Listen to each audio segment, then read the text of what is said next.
పిల్లలు, నన్ను చూసి ఎవరికైనా నోరూరుతుందా? కానీ ఇండియాలో పుట్టలతో తెలుసుకోవాలా? నా అసలు కథ ఇప్పుడు మొదలవుతుంది.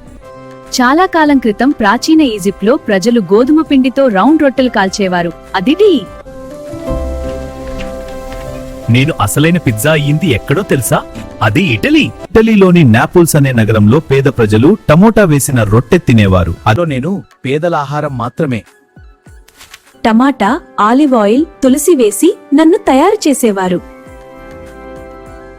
ఒకరోజు నా మీద చీజ్ కరిగింది. అప్పుడే నిజమైన పిజ్జా పుట్టింది. రాణి మార్గరితా నన్ను రుచి చూసింది. అది చాలా రుచిగా ఉంది. అప్పటి నుంచి నా పేరు మార్గరితా పిజ్జా అయింది. తర్వాత నేను ప్రపంచమంతా ప్రయాణించాను. భారతదేశానికి కూడా నేను వచ్చాను. ప్రపంచాన్ని కలిపే ఆనందం నేను, మీ పిజ్జా.